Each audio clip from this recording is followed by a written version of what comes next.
Myers.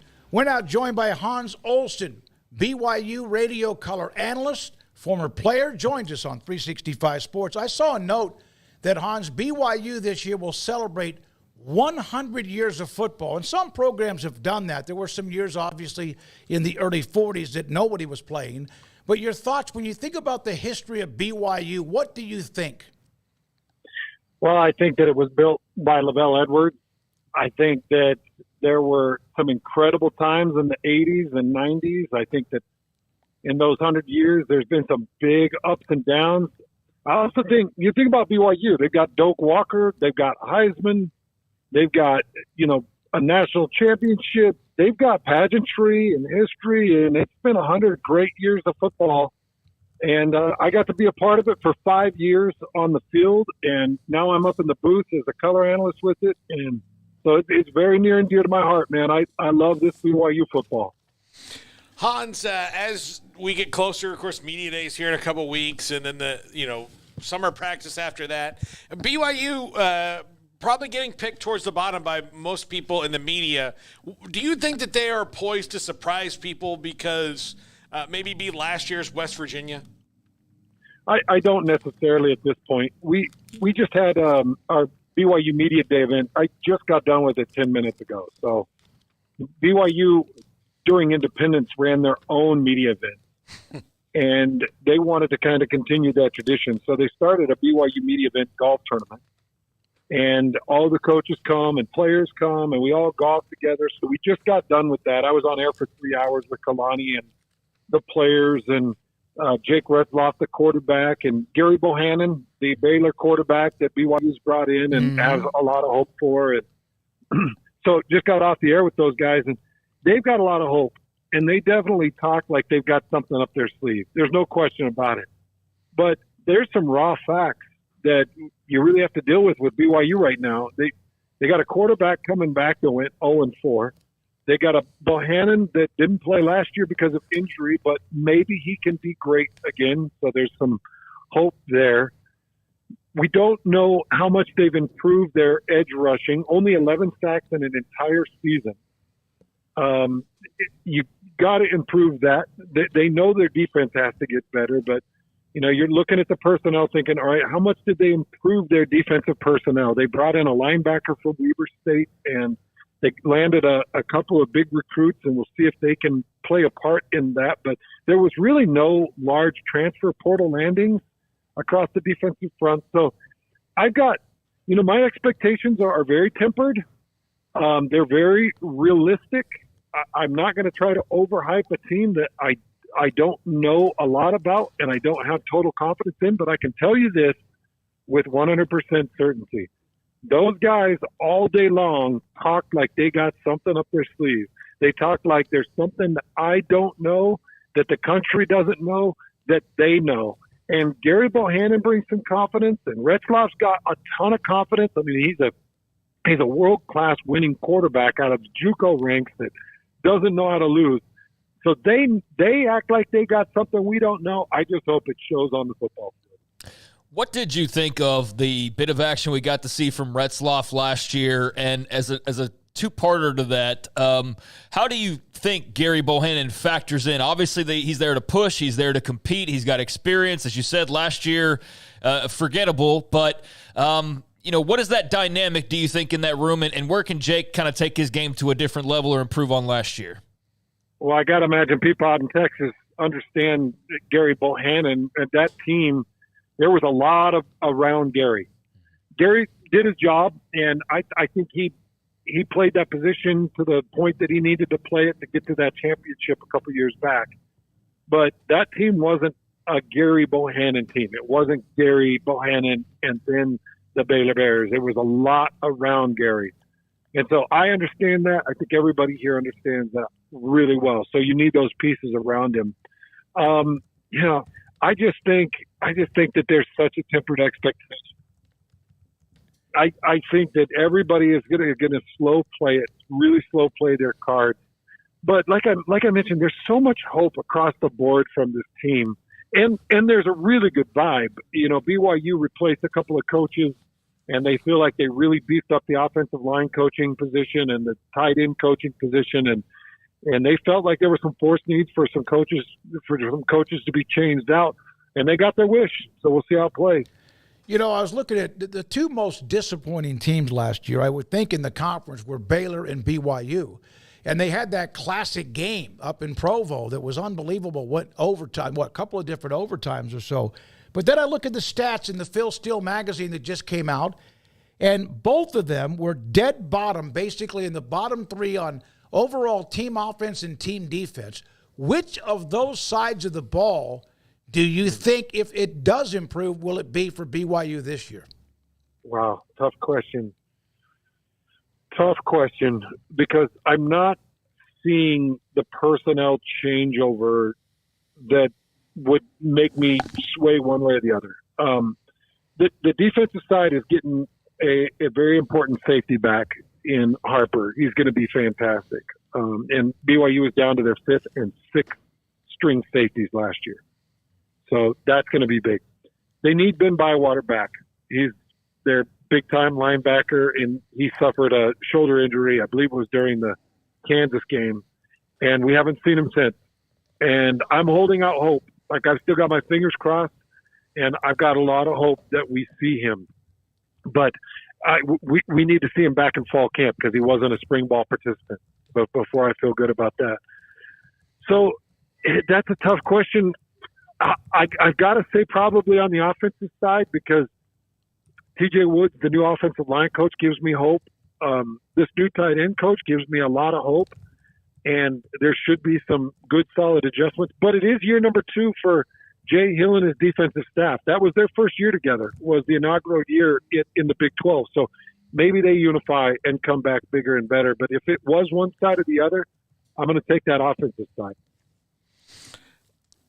Hans, this is a conference that's new too. How much of that gives you, is it optimism or trepidation? Because we've never seen all these teams play together before at all. We don't really know how this is going to go. It's trepidation because I'm more familiar with the teams that have entered in. I covered the Pac-12 really close for the 11 years that Utah was in it. So I know what Utah is. I know what Arizona is. Arizona's going to be crazy. Colorado's a wild card with Deion Sanders. You never know what you're going to get. Arizona State, I think they've got a long way to come. I think that some of the NCAA regulations that were handed down on them with recruiting and scholarships and bowl stuff, I think that that's really going to hamper their development. But I know what's coming in, and I know what Utah's all about. And they had a 10-year run where they just kept BYU under their thumb. Now, BYU got them the last time they played, and BYU has no intentions of handing over that rivalry wheel. I guarantee it. Like, they want to bury Utah. But there's some really tough teams coming in. And then just getting to know the Texas Techs, the West Virginias, the Iowa States, getting to know the Kansases of the world, and traveling with the team and being up in those booths and seeing those fan bases and knowing what those teams bring. It's unpredictability. It's really good defense. You know, there's some really unique schemes that TCU brings, that Texas Tech brings, that Iowa State brings, that are very tough to block against. I'm a former defensive and offensive lineman. I transitioned to offensive line when I was in the NFL. So I see what these defenses are bringing. The schemes are difficult. They're so intricate, and hybrid safeties that rush like defensive ends but drop into coverage on tight ends and can lock down and run stride for stride with a tight end, but could still give a stiff arm bull rush off of an offensive tackle. It's unique. It's versatile. It's tough to block against. So I just know, man, this conference is a mess.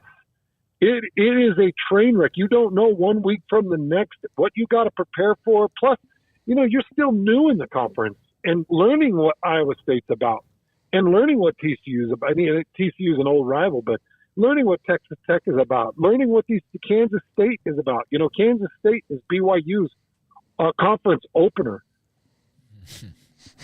And so, you know, there's a lot they've got to learn. How do you feel about being in the same conference with Utah? I'd be remiss if we didn't ask you that. Well, I love it because I played in that rivalry for 4 years. And I do a local show here in Utah, Salt Lake City, and have for 18 years. And that rivalry means a lot to me. The Kanani Sataki, Kyle Whittingham, those are the two head coaches. They're back and forth in rivalry, but friendship is an interesting piece to all of this.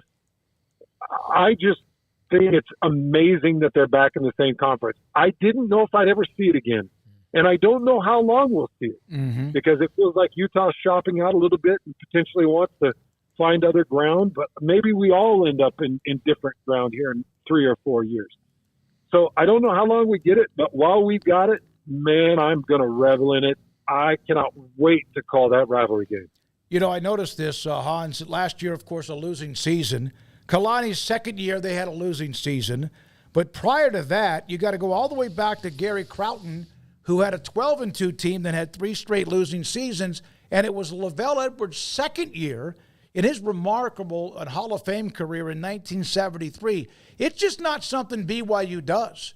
And I mean, like, that's like 5 losing seasons since 1973, which is really it's very impressive.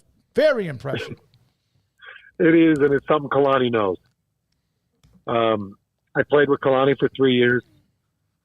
We left as seniors together. In fact, me, Kalani, and LEL Edwards, we all left together in 2000.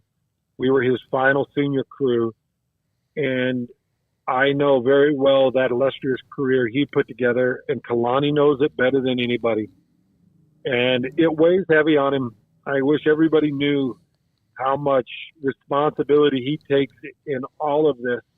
He knows that another losing season is disgusting, unacceptable, horrifying, but potentially job-altering. He knows it. And it's like watching a prized fighter that has lost a battle.